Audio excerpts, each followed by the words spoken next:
I look more of a mess than I thought I would. Hi, I'm Hannibal. Brief video diary entry just to let you know where my mind is and what's going on.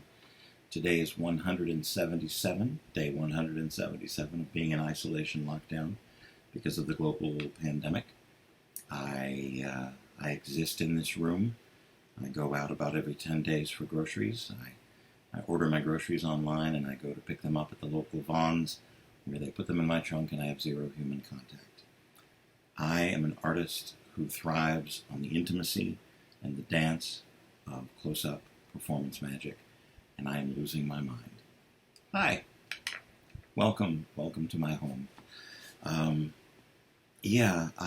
was thinking about it. I've been meditating a lot on my art and where it's going, and I'm doing the proper things and keeping myself safe and keeping people around me safe, people that I may not even know, wearing my mask when I'm out, just picking up the groceries, any small interaction that happens. But my art thrives on interaction, thrives on a person across the table, and I miss it deeply. I've been practicing, I've been working on the material that I do. I've been writing a book on the material that I do in my life and the journey that has brought me here this far, and waiting for a time when things open up again. I'm able to give of my heart the way that I should. To those of you who are just discovering me, who have just discovered my YouTube channel, welcome and thank you.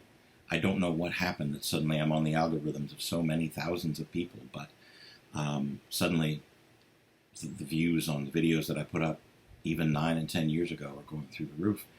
And I greatly appreciate all the positivity that's coming in my direction from people that are watching them. It means the world to me, your feedback and what you're saying. So from the bottom of my heart, thank you for watching, thank you for commenting, and thank you to all the new subscribers.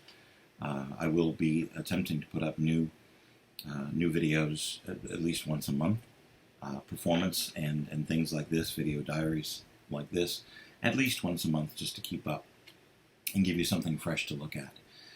Pardon the perspiration. It is currently 110 degrees outside, and I live in an apartment with no air conditioning.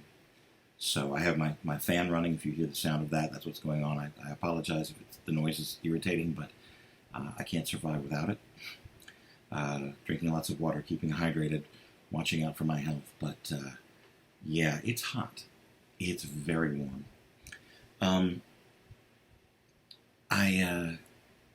Started talking about the weather. Sorry about that. I felt compelled to touch base especially because of a lot of the responses and the emails and the text messages and things that I've been getting of people who have been moved or touched or lifted by the things that I've been putting out here. I see you, and I'm glad that my words reached you. I'm glad that my art did something for you, that my words made your life a little bit better. You have that power within yourself. You need to rely on no one else. It's great to have people to hear and to listen and to share experiences with. But you are amazing just the way you are. And I don't mean that flippantly, and I don't mean for it to sound cliched or in any sense anything other than I do card tricks, and I'm learning to play a dulcimer that a friend made for me. Would you like to see it? I wasn't going to get into a whole lot of... Look at this thing. And I'll show you maybe in detail a little more later, but this is a mountain dulcimer made out of a cigar box by a friend of mine, Daniel O'Ryan, who is with the Crack band that plays with Renaissance festivals all over the United States. He took a cigar box, he put a photograph down here of me performing at a bar. The photograph, courtesy of Taylor Wong, by the way, everybody gets credit. It's a wonderful musical instrument. He made the headstock looks like an elf boot. See that? Looks like an elf boot because he knows me. I don't know how to play a musical instrument. I've never played anything, but just the Just the sound makes me very happy.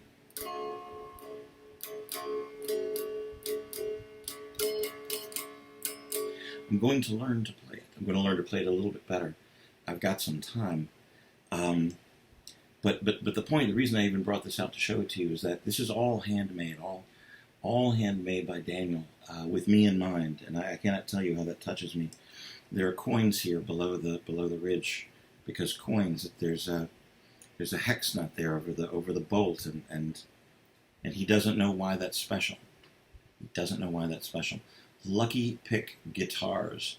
He makes guitars and basses and dulcimers and everything out of cigar boxes, and it's a beautiful work of art.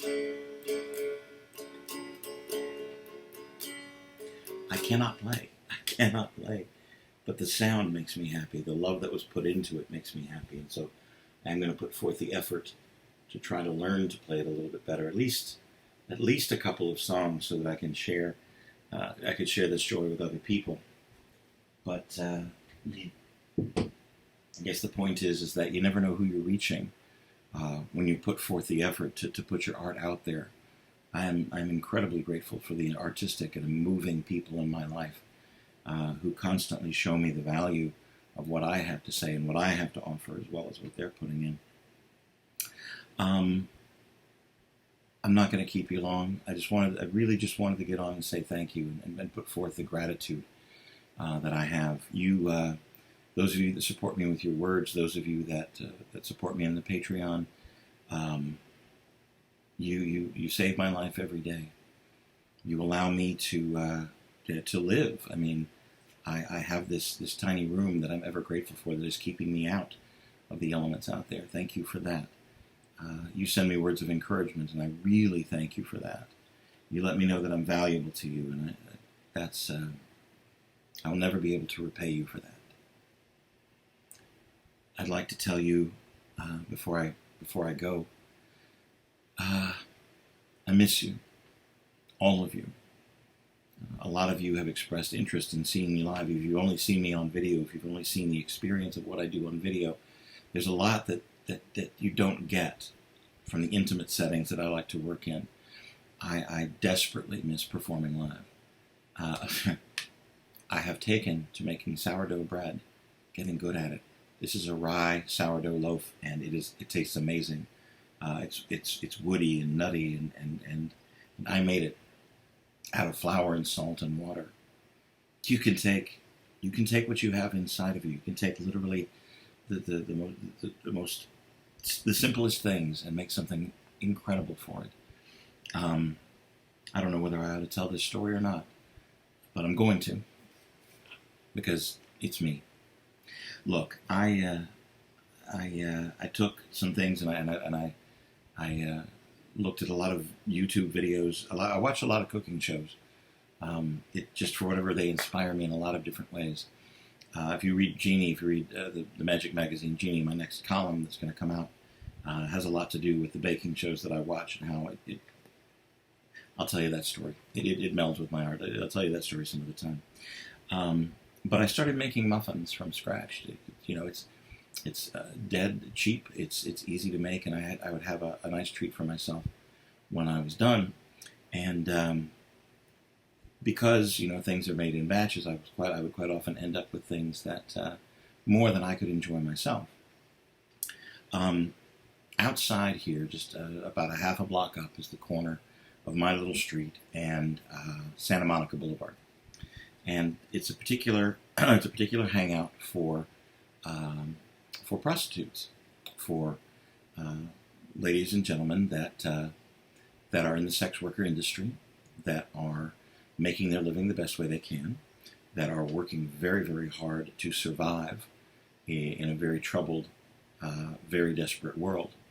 And so one night I was looking at some of the things I had created, some of the things, and I put a plate full of muffins, and I walked down to the corner, and I asked if anybody would like a brownie or a muffin, and they cleaned my plate off and were quite thankful. And I was I was filled with my own gratitude at the ability to be able to do something for for a complete stranger at 2 o'clock in the morning, and I don't know, make somebody's day a little bit better, bring something sweet to someone like that. So I have been taking also, when I make bread, I will take a portion of the loaf, because I certainly can't eat a whole one by myself. I'll take a portion of the loaf and I will take it out to them, and they've